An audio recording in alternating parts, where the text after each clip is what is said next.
অধ্যায়ের অর্থ হচ্ছে কোনো ভালো কাজের উপরে কেউ আপনার কোনো ভালো কাজ করে দিল, তার শুকরিয়া আদায় করা এবং তার প্রতিদান দেয়া। কেউ আপনার একটা ভালো কাজ করে দিল, তার শুকরিয়া আদায় করা, প্রতিদান দেয়া। ধরুন একেবারে আর কিছু না হোক, একটা ভালো কাজ কি, আপনাকে একটা সহযোগিতা করলো, যেমন এটা লাগাই দিল, যেমন আপনাকে একটা শব্দের অর্থ বলে দিল, এসবই কিন্তু আপনার প্রতি তার একটা অনুগ্রহ আছে, মানে কিছু করছে। এটার বিনিময়ে আপনার কি কাজ? শুকরিয়া আদায় করবেন, শুকরিয়া কৃতজ্ঞতা প্রকাশ করবেন এবং এর চেষ্টা করবেন এটার অনুরূপ কিছু দিতে। সে আপনাকে ধরেন আপনার কাজ করে দিয়েছে, আপনাকে পয়সা দেওয়ার চেষ্টা করবেন। পয়সা না দিয়ে আরেকটা কাজ করে দিতে পারলে কাজ করে দিবেন আরেকদিন। সে আপনার একটা কাজ করছে, আপনি একদিন করে দেবেন। এটা রাসূলুল্লাহ সাল্লাল্লাহু আলাইহি ওয়াসাল্লামের হাদিস দ্বারা আসছে। কীরকম? এটা হলো অধ্যায় বিন্যাস। আমরা হাদিসটা পড়ি। আন আবি হুরায়রা রাদিয়াল্লাহু আনহু ক্বাল, আবু হুরায়রা রাদিয়াল্লাহু আনহু বর্ণিত, তিনি বলেন, ক্বালা রাসূলুল্লাহ সাল্লাল্লাহু আলাইহি ওয়াসাল্লাম, রাসূলুল্লাহ সাল্লাল্লাহু আলাইহি ওয়াসাল্লাম বলেছেন, মাল্লা ইয়াশকুরিন নাসা লা ইয়াশকুরিল্লাহ, যে কেউ মানুষের শুকরগুজার হয় না, সে আল্লাহরও শুকরগুজার হয় না। যে কেউ মানুষের কাছে কৃতজ্ঞ হয় না, সে আল্লাহর কাছেও কৃতজ্ঞ হয় না। এই হাদিসটার তিনটা অর্থ আছে। এক নম্বর অর্থ হচ্ছে যে যদি কেউ আপনার প্রতি কোনো কাজ করে, আপনি যদি কোনো তার প্রতি কৃতজ্ঞতা না হন, আল্লাহর প্রতি কৃতজ্ঞতা হলে আল্লাহ এটা গ্রহণ করে না। মানে আল্লাহর প্রতি কৃতজ্ঞতা প্রকাশ করলেন, একেবারে সে আপনার কাজ করে দিল, আপনি তার পয়সাও দিলেন না, শুকরিয়াও বললেন না, জাযাকাল্লাহ খায়রও বললেন না, কিছু বললেন না, এরপর আল্লাহর কাছে একেবারে সিজদা পড়ে থাকলেন, তাও কৃতজ্ঞতা প্রকাশ হয় না, কারণ আপনার মানুষের কাজটা বাকি রয়ে গেছে, এই জন্য। এটা একটা অর্থ। দ্বিতীয়ত হচ্ছে সাধারণত যারা, দ্বিতীয় অর্থ হচ্ছে এটা হাদিসের অর্থ, সাধারণত যারা মানুষের শুকরিয়া করে না, তারা আল্লাহর শুকরিয়া ঠিকমতো আদায় করে না। এটা দ্বিতীয় অর্থ। আর তিন নম্বর অর্থ হচ্ছে এটা যে যদি কেউ মানুষ শুকরিয়া আদায় করে না, সে যেন এটা অর্থ যেন দিয়ে, সে যেন আল্লাহ শুকরিয়া আদায় করলো না, আল্লাহ শুকরিয়া আদায় করলো না। যতই শুকরিয়া আদায় করুক, আল্লাহ তাআলা তার থেকে সেটা গ্রহণ করবেন না। এটা হলো উদ্দেশ্য। তিনটা অর্থ হইতে পারে হাদিসটার। এই হাদিসটাতে বোঝা গেছে যে আমাদেরকে অবশ্যই মানুষের প্রতি কৃতজ্ঞ থাকতে হবে, কেউ আমার প্রতি যদি কোনো ভালো কিছু করে দেয়। আবু দাউদ হাদিসটি বর্ণনা করেছেন, তিরমিজি হাদিসটি বর্ণনা করেছেন, হাদিসটি সহিহ। আরেকটি হাদিস আমরা পড়ি, জাবের ইবনে আব্দুল্লাহ রাদিয়াল্লাহু বর্ণিত, তিনি বলেন, জাবের ইবনে আব্দুল্লাহ রাদিয়াল্লাহু আনহুমা, দুজনেই সাহাবী, তিনি বলেন, ক্বালা রাসূলুল্লাহ সাল্লাল্লাহু আলাইহি ওয়াসাল্লাম, রাসূলুল্লাহ সাল্লাল্লাহু আলাইহি ওয়াসাল্লাম বলেছেন, মান উতিয়া আতাআন ফাওয়াজাদা ফালইয়াজজি বিহি, কাউকে যদি কোনো কিছু দেয়া হয়, কাউকে কোনো কিছু দেয়া হলো, সে যদি এর বিনিময় পেয়ে যায়, টাকা পয়সা পাইছে, হাতের কাছে কিছু আছে, সেজন্য এটা দিয়ে এটার প্রতিদান দেয়। অর্থাৎ তার কাছে আছে, আপনি আমার একটা কাজ করে দিলাম, আমি আর টাকা আছে দিয়ে দিলাম, অথবা কোনো একটা কিছু দিয়ে দিলাম। ফাইলাম ইয়াজিদ, যদি কিছু না পায়, ফালইউসনি বিহি, তাহলে সে তার প্রশংসা করে। ভাই আপনি খুব ভালো মানুষ, মাশাআল্লাহ, আরেকজনের কাছে প্রশংসা করে দিলেন, নিজে ওর কাছে প্রশংসা করে দিলেন যে আল্লাহ আপনার ভালো, এটা দোয়া পরে আগে প্রশংসা করলেন তার, যে এত বড় কাজ কি করে দিবে, আপনি এটা করে দিয়েছেন, প্রশংসা করে দেন। অনেক সময় ধরুন বিদেশ থেকে আসতে আপনার লাগেজ বেশি হয়ে গেছে, একজন আনছে, বললেন যে ভাই খুব ভালো মানুষ, বললেন যে আপনি আমার ব্যাগেজটা এনে দিয়েছেন, এটাও তো একটা কাজ, এটা আপনার সহযোগিতা। ফামান আসনা বিহি ফাকাত শাকারা, কেউ যদি কোনো তার প্রশংসা করে তাহলে তার শুকরিয়া আদায় করলো। ওমান কাতামাহু ফাকাত কাফারা, কেউ যদি কোনো এটা প্রশংসা করলো না, গোপন করে রাখলো, তাহলে সে তার নেয়ামতের সাথে কুফরি করলো। এখানে কাফারা বলতে নেয়ামতের সাথে বোঝানো হয়েছে, নেয়ামতের সাথে কুফরি করলো। এই হাদিসটা আবু দাউদ বর্ণনা করেছেন, তিরমিজি বর্ণনা করেছেন, হাদিসটিও সহিহ। এই হাদিসটিও সহিহ। আরেকটি হাদিস উসামা ইবনে যায়েদ রাদিয়াল্লাহু আনহু বর্ণিত। উসামা ইবনে যায়েদ আপনারা জানেন রাসূলের সবচেয়ে প্রিয় মানুষ, দুজনেই তারা, উসামা রাসূলের প্রিয়, উসামার বাবা রাসূলের প্রিয়। ক্বালা রাসূলুল্লাহ সাল্লাল্লাহু আলাইহি ওয়াসাল্লাম, রাসূলুল্লাহ সাল্লাল্লাহু আলাইহি ওয়াসাল্লাম বলেছেন, মান সুনিআ ইলাইহি মা'রুফুন ফাকালা লিফাইলিহি জাযাকাল্লাহু খাইরান ফাকাদ আবলাগা ফিস-সানা, কারো কাছে কোনো ভালো কাজ করে দিলে সে যদি কোনো বলে তার বিপরীতে আল্লাহ আপনার উত্তম প্রতিদান দিন, তাহলে সে সবচেয়ে বেশি প্রশংসা করল, বেশি প্রশংসা করল। এর অর্থ হচ্ছে যে যতটুকু সম্ভব অতটুকু সে করতে পারছে, নিজের কাছে নাই যেহেতু এখন আল্লাহর কাছে দিয়ে দিছে। আমাদের দেশে অনেকেই কিছু করলে বলে জাজাকাল্লাহ, জাজাকাল্লাহ বললে কিন্তু হয় না। হাদিসের শব্দ কি? জাজাকাল্লাহ খায়রান। বুঝে আসছে কথাটা? হাদিস শব্দ স্পষ্ট উল্লেখ আছে, ফকাল ফাইলি জাজাকাল্লাহ খায়রান, খায়রান বলতে হবে, খায়রান বলতে হবে, কারণ হাদিস শব্দ হয় না। আপনারা জানেন যে কোনো শব্দ আমরা যদি সুবহান রাব্বিয়াল আলা না বলি, সুবহান রাব্বির বলি, থু থেকে হবে না, আলা বলতে হবে। তো এই জন্য হাদিসের শব্দকে ফুল রাখতে হবে আমাকে। এই জন্য জাজাকাল্লাহ অনেকেই বলে, দেখবেন আমার দেশে বেশিরভাগে অনেক মাদ্রাসার হুজুররাই বেশিরভাগ বলে, ভুলে। ওদেরকে বুঝাতে হবে না, আপনি জাজাকাল্লাহ খায়রান বলতে হবে। কেউ আমাকে এটা বললে আমি সাথে সাথে বলি, পয়সা খরচ করে ফোন দিয়ে হলেও বলি যে আপনি জাজাকাল্লাহ খায়রান বলেন। তাহলে শেখানো দরকার ভাইদেরকে, কারণ হচ্ছে এটা একটা সুন্নাহ। আপনি অর্ধেক বলবেন কেন?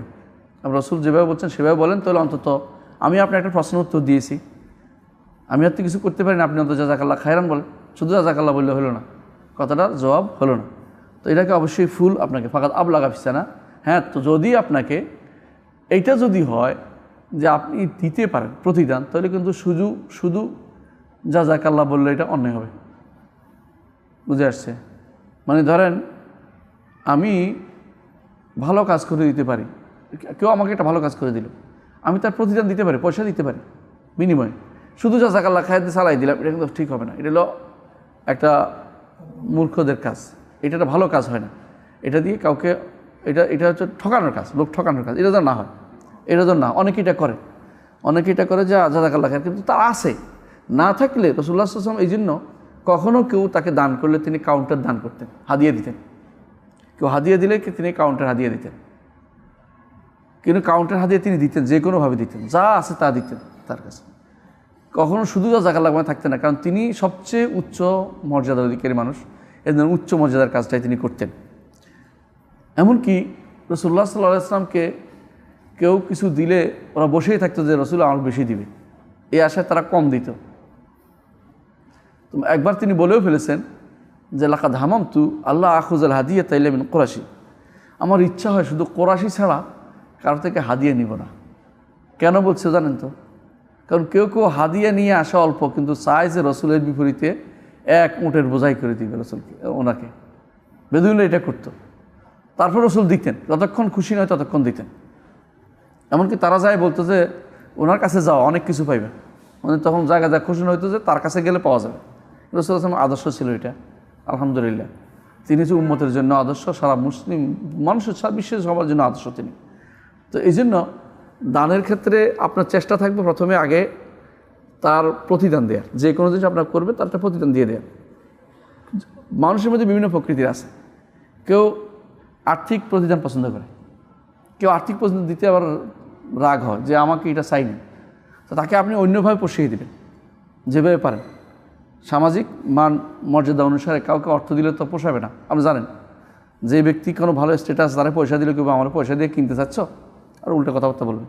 এছাড়া আপনি তাকে বরং এরকম একটা পরিস্থিতি তাকে সহযোগিতা করেন, তবে তার কাউকে কিছু সহযোগিতা করে দেন, এটা একটা ভালো কাজ, এটা করতে পারেন। মূলত এটা শুকর করলে আল্লাহ তাআলা বাড়িয়ে দেন। আল্লাহ তাআলা কোরআনে কারীম বলছেন লা ইন শাকারতুম লা আযীদান্নাকুম, যদি তোমরা শুকর করো আল্লাহ তোমাদের বাড়িয়ে দিবেন। সূরা ইব্রাহিমের 7 নম্বর আয়াতে। আর সূরা আর রহমানে আসছে হাল জাযাউল ইহসান ইল্লাল ইহসান, ইহসানের বিপরীতে ইহসানই করতে হয়, ইহসানের বিপরীতে ইহসান করতে হয়। এই জন্য কোনো ব্যক্তি ইহসান করে এটা বলার সুযোগ নাই যে কী কাজ তুমি এটা করলে, কি উদ্দেশ্য খানা কি। আমাদের অনেক সময় আবার কেউ যদি বলে তোমার উদ্দেশ্যটা কী বলো তো, এটা নিকৃষ্ট মানসিকতার পরিচয়, এটা যেন না হয়। ইহসান করেছে, আপনি একটা ইহসান করেন, আর কিছু না পারেন তাকে জাযাকাল্লাহ খায়ের শেষে বলবেন। এর আগ পর্যন্ত যতটুকু পারা যায় তার জন্য কোনো উপকার করতে পারেন কিনা দেখেন। একটা কিছু হাদিয়ে দেন, আপনার একটা হাদিয়ে দিয়েছে, আপনি একটা কাউন্টার হাদিয়ে দিতে চেষ্টা করেন, আপনি কিছু একটা করতে চেষ্টা করেন তার জন্য। এটা হচ্ছে একটা বড় মনের পরিচয়, বড় মনের পরিচয়। দেখুন রাসূলুল্লাহ সাল্লাল্লাহু আলাইহি ওয়াসাল্লাম আর কিছু হাদিস আছে, আমি কয়েকটা হাদিস উল্লেখ করতেছি এর ব্যাখ্যায়। রাসূলুল্লাহ সাল্লাল্লাহু আলাইহি ওয়াসাল্লাম বলেছেন মান ইসতাআযা বিল্লাহি ফারিদু, কেউ যদি কোনো তোমাদের কাছে আশ্রয় চায় যে আল্লাহর জন্য আমাকে আশ্রয় দেন, তাহলে তাকে আশ্রয় দাও। ওমান সাআলাকুম ফাআতু, যে কেউ আল্লাহর জন্য তোমার কাছে চায় আল্লাহর জন্য আমাকে দান করো, তাকে দান করো। ওমান ইস্তাজারা বিল্লাহি ফাআজিরু, কেউ তোমাকে বলো আমাকে বিপদে আসি, বিপদের আমাকে কোনো সাহায্যের হাত বাড়িয়ে দেন, তার জন্য হাত বাড়িয়ে দাও। ওমান আতা ইলাইকুম মারুফান ফাকাফেউ, কেউ যদি তোমার কাছে কোনো দান করে, কিছু দান করে, তাকে তার পরিবর্তে কিছু দাও। ফাইলাম তাজিদু, যদি না পাও ফাদউলাহু, বেশি করে দোয়া করো, আল্লাহ আল্লাহ তোমাকে বাড়িয়ে দিন, আল্লাহ তোমাকে বাড়িয়ে দিন, তোমাকে বাড়িয়ে দিন, অথবা আল্লাহ তোমাকে এটা করো এটা করো, অনেকগুলো বেশি করে দোয়া করো। হাত্তা তাআলামু আন কাদ কাফাতুমু, দোয়া এমনভাবে করবে তোমার মনে হচ্ছে যেন আলহামদুলিল্লাহ ওর দানের চেয়ে আমি দোয়া বেশি করছি, সমপরিমাণ দোয়া করছি বা তার চেয়ে বেশি করছি, এরকম দোয়া করতে হবে। আবু দাউদ নাসাই হাদিসটি বর্ণনা করেছেন। নোমান ইবনে বাশির রাদিয়াল্লাহু থেকে আরেকটি হাদিস আছে, তিনি বলেছেন মাল্লাম ইয়াশকুরুল কালিল লাম ইয়াশকুরুল কাসীর, কেউ যদি কোনো অল্পের শুকরিয়া আদায় না করে বেশি শুকরিয়া সে আদায় করতে সমর্থ হয় না। ও মাল্লাম ইয়াশকুরিন নাস লাম ইয়াশকুরিল্লাহ, কেউ আল্লাহ শুকরিয়া বান্দা শুকরিয়া আদায় না করলে মানুষ শুকরিয়া আদায় করে না। আবার এটাও বলেছেন রাসূল ওয়া তাহাদ্দুস বিনিয়ামাতিল্লাহি শুকরুন, আল্লাহর নেয়ামত যা আপনার উপর আছে এটা বলাটা একটা শুকরিয়া। আবার এটা গর্ব না হয়ে যায়, দুইটা দিন পার্থক্য আছে। কেউ কেউ গর্ব করে সারা জানা বলে যে আল্লাহর নেয়ামতের কথা বলতেছি, আল্লাহর নেয়ামতের কথা আর গর্বের মধ্যে পার্থক্য কেমন বুঝবেন? বোঝা যায়। আল্লাহ কোরআনে কারীম বলছেন ওয়ালা তা'রিফান্নাহুম ফি লাহনিল কওলি, কথার ধাঁচে বোঝা যায়। যখন দেখবেন লোকটা বলতেছে আল্লাহ আমাকে এই নেয়ামত দিয়েছে, এই নেয়ামত দিয়েছে, আলহামদুলিল্লাহ শুকরিয়া আদায় করি, তখন সে অহংকারী হয় না। আর যখন সে নিজে আমি এই আছে সে আছে, আরেকজনের উপরে গামতুল হক বাতরুন নাস, হকের ব্যাপারে মানুষের উপরে অহংকার বোঝাই যাচ্ছে এটা, তখন বললেন যে অহংকার কিন্তু ভালো না, স্পষ্ট বলে দিতে হবে, তাকে জানাই তো অহংকার ভালো জিনিস না। আমরা আল্লাহর নেয়ামতের শুকরিয়া আদায় করা এক জিনিস, অহংকার করা আরেক জিনিস। আপনার ছেলে কোরআন মুখস্থ করছে, এটা হচ্ছে শুকরিয়া আদায় করতে পারেন, বুঝে আসছে। আপনার ছেলে চাকরি পাইছে, আল্লাহ শুকরিয়া আদায় করতে পারেন, ভালো কথা। কিন্তু আপনি যদি এভাবে বলেন যে জানো আমি কি করতে পারি, তাহলে এটা শুকরিয়া আদায় করা হচ্ছে না, এটা অহংকার হচ্ছে। তো কথার ধাঁচে বোঝা যায় আমি কে, তুমি কি জানো, আমাকে চেনো, এর অর্থ হলো সবগুলো হচ্ছে অহংকারী জায়গা, এগুলি কিন্তু শুকরিয়ার জায়গা হচ্ছে না, বা আল্লাহর নেয়ামতের শুকরিয়া আদায় করা হচ্ছে না। আর যে ব্যক্তি আল্লাহর নেয়ামতের শুকরিয়া আদায় করে, সে ব্যক্তি আল্লাহর নেয়ামতের সাথে কুফরি করে। রাসূলুল্লাহ সাল্লাল্লাহু আলাইহি ওয়াসাল্লাম আরও বলেছেন আল জামাআতুর রাহমা, একসাথে থাকাটা রহমত, আর ভিন্নতা থাকা হচ্ছে আযাবের অন্তর্ভুক্ত। আশআস ইবনে কায়েস থেকে আরেক হাদিসে আসছে আন আশকারান নাসে লিল্লাহি আযজা ওয়া জাল্লা আশকারুহুম লিন-নাস, মানুষের মধ্যে ওই ব্যক্তি বেশি শুকরগুজার যে ব্যক্তি আল্লাহর জন্য বেশি শুকরগুজার। মানুষের মধ্যে যে শুকরগুজার বেশি, সে আল্লাহর জন্য বেশি শুকরগুজার হবে, বিবেচিত হবে। আপনারা যে কোনো কাজের জন্য শুকরিয়া আদায় করবেন, এমনকি তাকে পয়সা দেওয়ার পরও শুকরিয়া আদায় করেন, আলহামদুলিল্লাহ লোকটা মন থেকে কাজটা করে দিয়েছে, এই জন্য তার জন্য শুকরিয়া আদায় করেন। আনাস রাদিয়াল্লাহু আনহু বর্ণিত যে মুহাজিররা একবার বলছিল যে আনসাররা ইয়া রাসূলুল্লাহ, আনসাররা তো সব নিয়ে গেল। কেন বলছে জানেন তো? কারণ আনসাররা তাদের বাড়ি দিছে, ঘর দিছে, এমনকি কেউ কেউ বলছে আমার সম্পদের অর্ধেক দিয়ে দেই, কেউ বলছে যে আমার ব্যবসার অর্ধেক দিয়ে দেই, কেউ বলছে এমনকি কেউ বলছে আমার 2টা বউ আছে, একটা দিয়ে দিতে রাজি হয়েছে, এরকম অবস্থা। তো মুহাজিররা বলে ইয়া রাসূলুল্লাহ সব তো তারাই নিয়ে গেল, আমরা কী করব? রাসূলুল্লাহ সাল্লাল্লাহু আলাইহি ওয়াসাল্লাম বললেন যে না, মা দাআউতুমুল্লাহ লাহুম ওয়া আসনাইতুম আলাইহিম, যতক্ষণ তোমরা তাদের জন্য আল্লাহর কাছে দোয়া করবা, তাদের প্রশংসা করবা, ততক্ষণ পর্যন্ত তারা সব নিতে পারবে না, তোমরাও শরীক হয়ে যাবে, তোমরাও শরীক পাবে। মানে তারাও সওয়াব পাচ্ছে, তোমরাও প্রশংসা করার কারণে এবং শুকরিয়া আদায় কারণে তাদের সওয়াবের অধিকারী তোমরা হতে পারবা। এই জন্য রাসূলুল্লাহ সাল্লাল্লাহু আলাইহি ওয়াসাল্লাম আদর্শ ছিল, কেউ যদি তার কাছে কিছু আনতো তিনি দিতেন। আমরা একটু আগেও বলেছি, আয়েশা রাদিয়াল্লাহু আনহা বলেন রাসূলুল্লাহ সাল্লাল্লাহু আলাইহি ওয়াসাল্লাম হাদিয়া দিতেন, হাদিয়া নিয়ে তাদের জন্য দোয়া করতেন। এমনকি তিনি একবার বলেছিলেন, যখন বদরের যুদ্ধে এদেরকে ধরা হয়েছিল কাফেরদেরকে, তিনি বলছেন যদি মুতাইব ইবনে আদি জীবিত থাকতো, মুতাইব ইবনে আদি রাসূলুল্লাহ সাল্লাল্লাহু আলাইহি ওয়াসাল্লাম যখন তায়েফে গিয়েছিলেন, তায়েফ থেকে ফেরার পথে তিনি ঢুকতে পারছিলেন না আবার মক্কাতে, ঢুকার জন্য তখন একজনের সহযোগিতা চাচ্ছিলেন, তখন মুতাইব ইবনে আদি দাঁড়িয়ে গেছিল যে আমি আপনার সহযোগিতা করব। তিনি বলছেন যদি মুতাইব ইবনে আদি জীবিত থাকতো আর যদি এদের ভারে কথা বলতো, আমি এদেরকে সবাইকে ছেড়ে দিতাম, অর্থাৎ এই বন্দীদেরকে সবাই ছেড়ে দিতাম। কেন? এটা হলো শুকরিয়া যে তিনি আমার প্রতি বড় ইহসান করেছেন, আমি তার প্রতি একটা দয়া করে দেই। এটা রাসূলুল্লাহ সাল্লাল্লাহু আলাইহি ওয়াসাল্লাম ছিল, আদর্শ ছিল, রাসূলুল্লাহ আদর্শ ছিল। ইমাম বাজ্জার হাদিসটি বর্ণনা করেছেন। আপনারা দেখেন আল্লাহ কিন্তু এদের উপকৃত করেন। মুসা আলাইহিস সালাতু ওয়াস সালাম তিনি কি করেছেন, এরা কি করছে, যারা পাথরটা সরাইয়া পানি পান করাইছে রাখালরা, এরপর রাখালটা ঠেলে তারা পানিটা মুখটা বন্ধ করে দিছে বড় পাথর দিয়ে। মুসা আলাইহিস সালাতু ওয়াস সালাম এসে কী করলেন, সেটাকে সরিয়ে মেয়েদেরকে পানি পান করার দিলেন, তাদের প্রাণীদেরকে, তাদের এই ছাগলগুলোকে। তো এইটাকে আল্লাহ তাআলা এটার কিন্তু প্রতিদান তাকে দিয়েছেন এবং তিনি একটা জায়গা পেয়েছেন। তিনি এখানে আত্মীয়তা পেয়েছেন এবং তিনি যখন ওখানে গেলেন তখন বৃদ্ধ মানুষটি বললেন, আমাদের অনেকে মনে করে বৃদ্ধ মানুষটি ছিলেন কে? শোয়াইব, তাই না? এটা শুদ্ধ না। শোয়াইব নাম ছিল, শোয়াইব নবী না। শোয়াইব নবী না, কারণ দুইজনের মধ্যে 1000 বছরের পার্থক্য। শোয়াইব নবী এবং মুসা আলাইহিস সালামের মধ্যে 1000 বছর পার্থক্য, কালে মিলে না। এই জন্য এটা শোয়াইব নবী ছিলেন, নবী না মানে নেককার বান্দা ছিলেন, নবী ছিলেন না। তো উনি বলছেন যে তিনি স্ত্রী দিয়ে মেয়েরে পাঠাইছেন যে তুমি বলো কেন, ইন্না আবি ইয়াদরুকা লিয়াজিয়াকা আজরামা সাকাইতালানা, আমার বাবা ডাকছে আপনাকে যে আপনাকে যেন প্রতিদান দেয় যে আপনাদেরকে কষ্ট করে পানি পান করাইছেন এই জন্য। তাহলে ভালো মানুষ যারা প্রতিদানের ক্ষেত্রে তারা অগ্রসর থাকে, অগ্রণী থাকে সবসময়। এটা হচ্ছে মুসা আলাইহিস সালাতু ওয়াস সালামের একটা ইতিহাস। আবু বকর রাদিয়াল্লাহু আনহু দেখেন, যখন হুদাইবিয়ার সন্ধির সময় উরওয়া ইবনে মাসউদ আস-সাকাফি উল্টাপাল্টা কথাবার্তা বলতেছিল, আবু বকর তাকে খুব খারাপ কথা বলছেন, কঠোর কথা বলছেন। তখন উরওয়া বলছিল যে আপনার আগে একবার আমার সাথে ভালো ব্যবহার করেছিলেন, সে প্রতিদান দেয়নি, আজকে এটা সমান সমান কাটা গেছে, এই জন্য আজকে আপনারা কিছু বললাম না। তো বোঝা গেল একটা ভালো ব্যবহারের একটা কি থাকে, একটা আসার প্রভাব থেকেই যায়। এই জন্য আমাদেরকে সবসময় চেষ্টা করতে হবে একটা ভালো ব্যবহারের মধ্যে সবসময় যেন আমরা থাকতে পারি। এই জন্য দেখা যায় যে বেশিরভাগ মানুষই যখন আপনি ভালো ব্যবহার করবেন তার মধ্যে একটা মানসিকভাবে তার প্রতি ভালো ব্যবহার তৈরি হয়ে যাবে। যত কিছু হোক, আমরা দেখেছি যখন মাতসালিয়ে পড়তাম, কিছু মানুষ ছিল আমাদের প্রতিপক্ষ, কিন্তু ওরা দেখলেই সালাম দিত। পরে এমন অবস্থা হয়ে গেছে তাদের সাথে আমাদের বন্ধুত্ব হয়ে গেছে। জিনিসটা ভালো ব্যবহারের কারণে কিন্তু একে অপরের প্রতি সহানুভূতি অবস্থা তৈরি হয়ে যায়। এই জন্য এই যে শুকরিয়ার জিনিসটা, এটাকে বন্ধ করার জন্য শয়তান প্রথম চেষ্টা করেছে। কেমন? শয়তান কি বলেছিল যে ওয়ালা তাজিদু আকসারহুম শাকিরিন, আমি ডান দিক থেকে আসবো, সুমাল্লা আতিয়ানু মিন বাইনি আইদিহিম ওয়া মিন খালফিহিম ওয়া আন আইমানি ওয়া আন শামাইলি, ডান দিক থেকে আসবো, বাম দিক থেকে আসবো।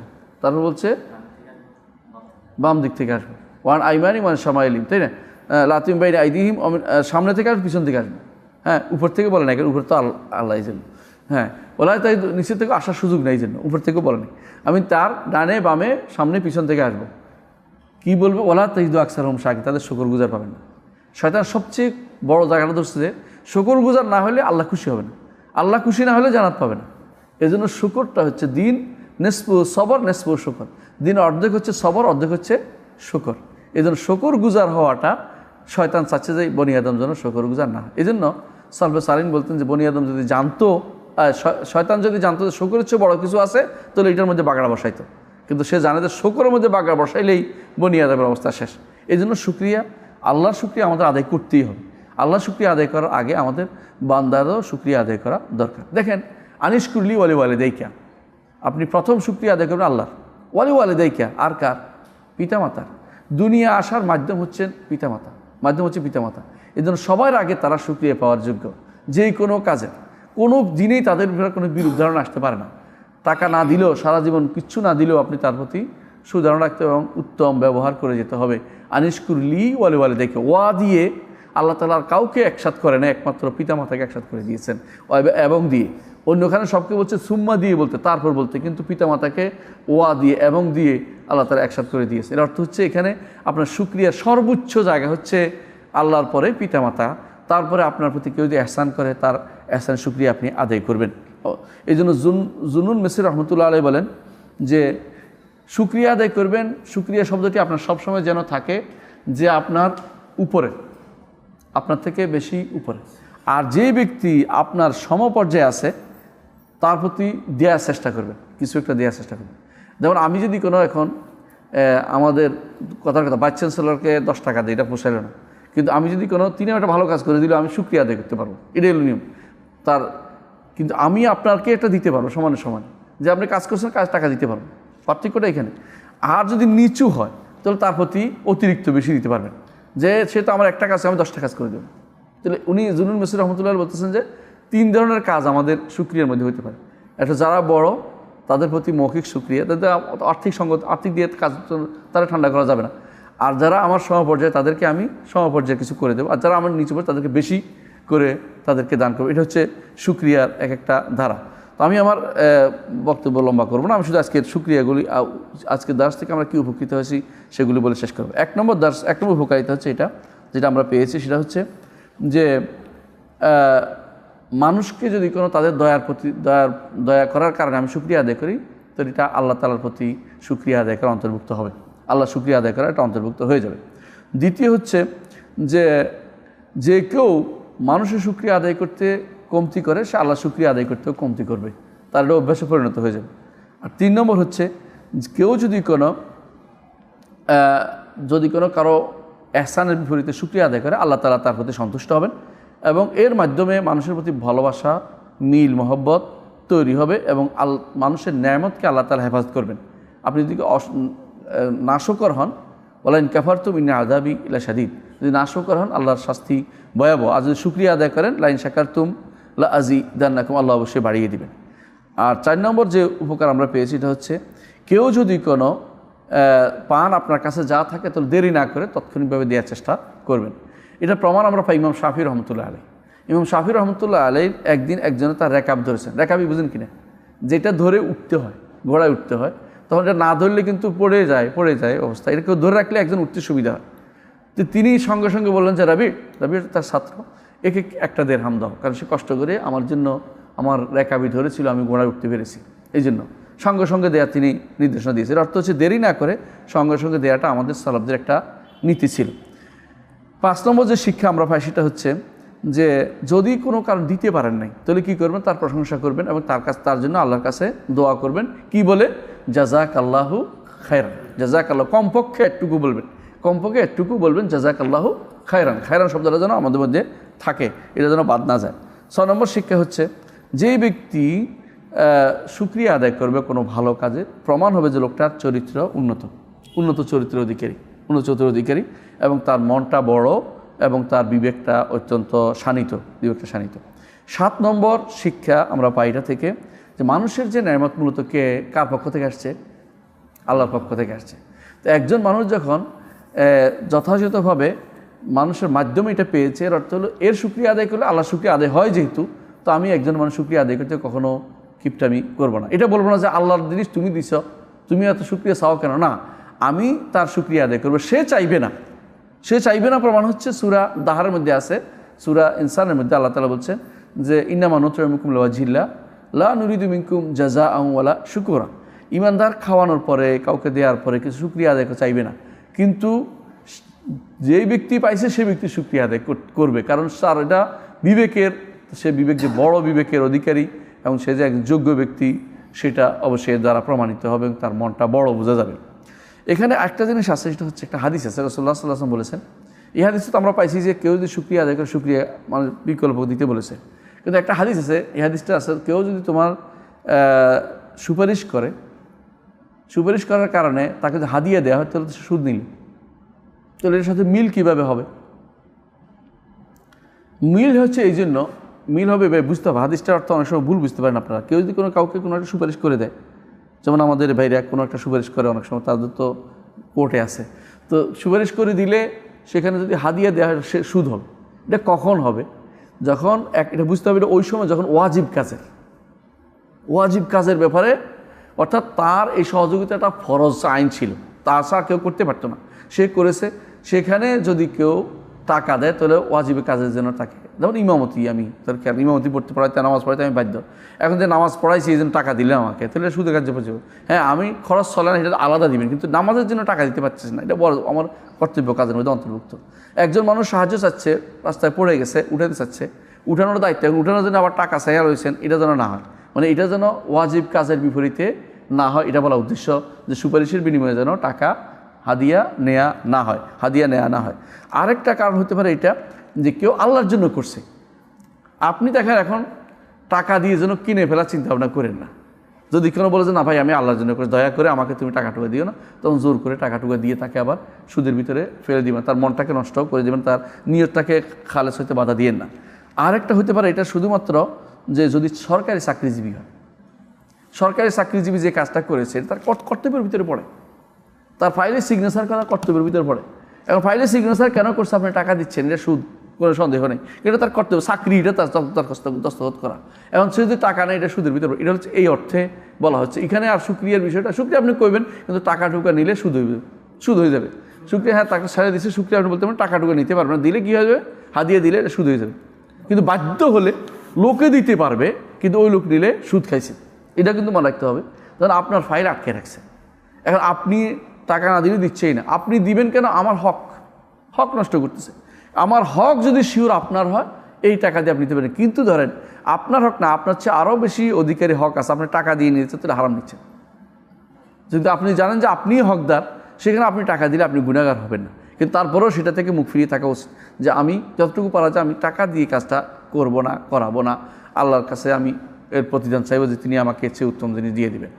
আর কেউ বলেছেন না, শাফাআতের প্রশ্নে আলাদা, যে শাফাআত করে টাকা নেয় এমনিতে নিষিদ্ধ, শাফাআত টাকা দিবেন না, অন্য কোনো কাজ করে দিলে বিনিময়টা নিতে পারবেন, কিন্তু শাফাআতের প্রশ্নে টাকা নিতে পারবেন না, হাদিয়া নিতে পারবেন না। তাহলে হাদিসের সাথে এই হাদিসগুলির কোনো কন্ট্রাডিক্টরি নাই, এটা আমাদের বোঝা দরকার। আল্লাহ আমাদের বোঝার তৌফিক দান করেন। সুবহানাকাল্লাহু ওয়া বিহামদিকা আশহাদু আল্লা ইলাহা ইল্লা আনতা আস্তাগফিরুকা ওয়া আতুবু ইলাইক। আসসালামু আলাইকুম ওয়া রাহমাতুল্লাহি ওয়া বারাকাতুহু।